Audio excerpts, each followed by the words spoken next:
Le sprinkler, Mimi. Posture de coach. Le consultant versus le coach, le facilitateur, le formateur, le motivateur. Je suis pas sûr qu'il est dans mais il est le fun, pareil. Moi, je trouve ça intéressant qu'il soit ajouté. Le cheerleader. Mais motivateur, ça peut être péjoratif ou pas? Peut-être que je me reconnais un peu dans le motivateur. Là, j'aurais le goût que vous disiez ça, ce serait cool. Tu te reconnais, mais tu sais, t'es un peu un Jean-Marc Chaput, puis tout. Ouais, puis tout. Moi, je vais laisser mon ami Jean-Sébastien répondre en premier. Tu utilises ton ricochet. Pas du tout. Je veux le laisser répondre en premier parce que je veux laisser répondre en premier. Très bien. Beaucoup de pression. Ouais. La posture du coach, à mon avis, quand on regarde juste le tag consultant versus les autres que tu as nommés, prestataires. On pourrait ajouter mentor là-dedans. Là. Ouais. Oui. On pourrait te les énumérer, effectivement, les énumérer. Je pense que quand on regarde l'industrie, puis quand on pense aux consultants, on pense aussi à un résultat. On engage un coach, on veut avoir un certain résultat. Puis si on regarde à la base du dictionnaire, un coach, ça sert à quoi? Ça sert à amener un peu un mouvement de conscience de qu'est-ce qui se passe, puis de faire évoluer à travers l'apprentissage. Puis malheureusement, notre rôle a un peu été chamboulé entre un consultant, puis on connaît l'information, on a la posture haute qu'on appelle, donc on est beaucoup des formateurs, qui a la connaissance, qui a une certaine type de connaissance qui amène de l'eau au moulin. Mm-hmm. Puis en même temps, on veut qu'on soit les personnes qui font toutes les activités comme un consultant, puis go. Donc, on peut avoir cette imputabilité-là. Tu es plus proche du facilitateur, plus proche du... quand tu es un facilitateur, t'es pas responsable du outcome. T'es responsable t'es responsable de mettre un agenda, de faire un cadre qui va amener de l'énergie autour de ça. Parfois, faut coacher les gens à avoir de l'énergie à travers la conversation, mais si personne se met à écrire des user stories, tu peux avoir un meilleur facilitateur au monde, mais à un moment donné, des fois, il y a l'impatience en nous qui peut embarquer, puis on va commencer à en écrire des user stories. On va commencer à mettre des actions qui vont amener de l'action. Mais ça, on tombe dans le piège de rester un consultant, puis ce qui se passe, on fait pas nécessairement évoluer l'organisation. On fait avancer les projets ou les programmes, mais on fait pas nécessairement évoluer l'ensemble. Moi, c'est comme ça que je vois ça. C'est un peu l'équivalent du parent qui va continuer à mettre le beurre de peanuts sur les tranches de pain de son enfant pour le faire manger puis qu'il soit prêt pour l'école plus vite, mettons.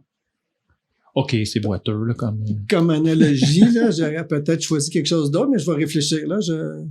C'est boiteux, oui, puis non, parce que la joke, là, je la fais tout le temps, là, de si je fais le lit à mon gars tous les jours, pendant 6 jours, la 7e journée, il va pas le faire, tu sais, fait que je trouve pas ça si boiteux que ça, ou ben mon analogie est boiteuse. On est boiteux égal, peut-être. Ouais, on s'en ressemble un peu là-dessus. Mais je pense que le problème avec les coachs agiles, c'est le mot coach. Pour moi, Tantôt, fallait pas dire agile, là, faut plus dire coach. Fait que t'es juste... moi, je suis juste cool. Moi, je voudrais juste dire, engagez-moi, je suis cool. Ouais, c'est un motivateur. Pour toi. Je suis un motivateur. Mais excuse-moi. Puis je pense, puis ça revient aux différentes postures que tu as nommées dans la question. Tu sais, ce que JS, pour moi, ce que JS a nommé, c'est d'être un vrai coach, d'accompagner les gens, les aider à grandir, que t'es pas, c'est la personne qui est responsable de son résultat. Mm-hmm.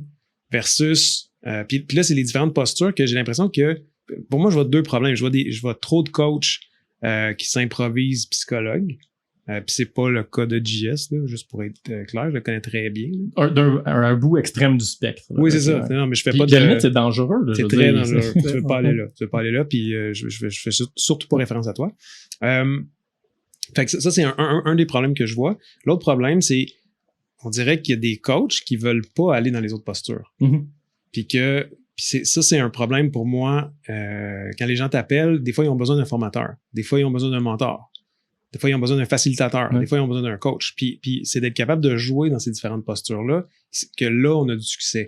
Le problème, puis tu sais, j'ai appris dans les dernières années par l'expérience, puis je parle comme un vieux sage, là, mais pas aussi vieux que le premier gars qui a parlé au début. Mais non, mais blague à part, j'ai appris la clarté de qu'est-ce qui est attendu en commençant, le fameux coaching agreement, puis ces choses-là, c'est un outil essentiel. Puis à chaque fois qu'on le fait à peu près, puis on dit « Ah oui, on s'est entendu », on finit qu'il y a de la frustration qui se développe d'un côté ou de l'autre. Fait que c'est important d'amener cette clarté-là sur c'est quoi qui est attendu dans le mandat, c'est quoi qui est attendu dans l'emploi, puis d'être capable de quasiment explicitement le dire, ben là je vais être en mode coaching, là je vais être en mode facilitation, là je vais être en mode de... Il y a limite événement par événement, là. Je veux dire, dans une journée, tu peux passer de changer de posture 8 fois. Oui. Dans une même rencontre, à la limite, je pense que tu es capable d'être là. C'est juste qu'il faut que ça soit entendu puis que ça soit clair que puis tu sais, moi je suis quelqu'un qui pose beaucoup de questions. C'est sûr que si c'est pas un moment de poser des questions, ben ça génère de la frustration puis ça marche pas, tu sais. Fait que je suis d'accord avec toi que il y a le danger d'être un consultant, de tout avoir les réponses, de pas faire grandir les gens, mais il y a aussi de coacher aux endroits où est-ce qu'on devrait pas coacher, qu'on devrait faire d'autres choses. Puis ça, c'est de le détecter. C'est quoi que tu observes qui te permet de naviguer d'un à l'autre? Mettons quelques exemples, là, c'est pas exhaustif. C'est une bonne question. Mettons, t'es mise en situation. T'es en train de faciliter un story mapping. Ils sont 18 personnes en train de travailler là-dessus. C'est intense, c'est vraiment cool. Il y a maintenant quelque chose qui se passe, puis tu passes de la facilitation au teaching, mettons. Qu'est-ce qui te fait déclencher ça? Ben en fait, là, ça va être beaucoup très, très relié à une pratique où tu as parlé de raffinement, je pense que tu as dit? Du story mapping, mais vas-y sur raffinement. Ok, c'est bon. Ben, ça va être beaucoup de... Puis est-ce que tu vas justement avoir fait des liens avant? Tu vas peut-être avoir fait un training avant. Puis tu vas avoir montré certaines techniques. Puis là, t'es là en soutien aux personnes qui sont là. Soit que tu le facilites ou soit que t'es en soutien. Tu fais le cas de faire des liens et de dire, ben, c'est pas ça qu'on s'était dit, puis voici pourquoi. Là, t'es vraiment en mode teaching. En rétro, tu vas aller beaucoup plus en mode coaching, en questions puissantes, puis ce genre de choses-là. Selon où est-ce que t'es, c'est rare qu'en rétro, tu vas aller dire, ben, une bonne rétro, c'est les 5 étapes, c'est diverger, converger, puis machin. C'est pas le moment de faire ça, tu sais. Fait que c'est vraiment une question, pour moi, c'est une question de feeling, puis c'est une question de feeling. Ouais, tu voulais une référence de la musique des années 80, Rick? Voilà. Mais moi, j'ajouterais un petit exemple, juste pour le fun. Dans un daily, on peut être, en tant que coach, quand on observe un daily, on prend les 3 postures facilement. Par exemple, quand je regarde le Scrum Master qui est en train d'opérer son stand-up daily, ben, à la fin, je peux aller le voir, puis je peux lui demander, je peux lui faire un petit, écoute, j'observe quelque chose, je peux faire un feedback. Déjà là, je suis en train de l'aider à regarder ce qui s'est passé. J'ai pas défait son territoire en ce moment-là. Et aussi, en même temps, je peux aussi tout simplement, pendant le daily, je peux voir que ça tourne en rond.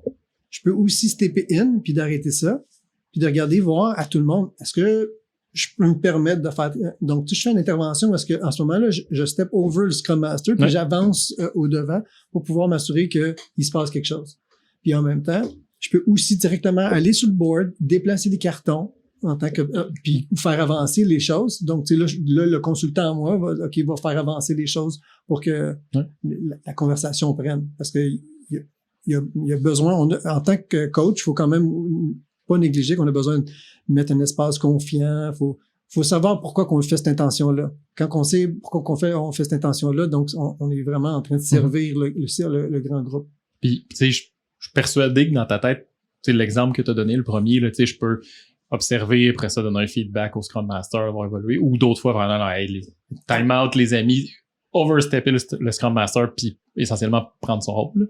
Exact. Là-dedans, je pense que je t'ai déjà vu même le faire, mais c'est quoi les triggers qu'ils ont fait qui te dit non, là, j'appuie sur pause, je change de posture puis je le fais. C'est quoi Moi, je pense que les triggers que j'observe, c'est l'énergie basse des individus. C'est quoi ça? Ça veut dire que les gens commencent à dire, OK, c'est long. Le fight, fire, freeze, tu sais, je suis en train de freezer, là, je fais autre chose, je regarde mon cellulaire, je n'écoute plus, je suis plus dans l'action, tu sais. C'est supposé être un 15 minutes actif, là. Ouais.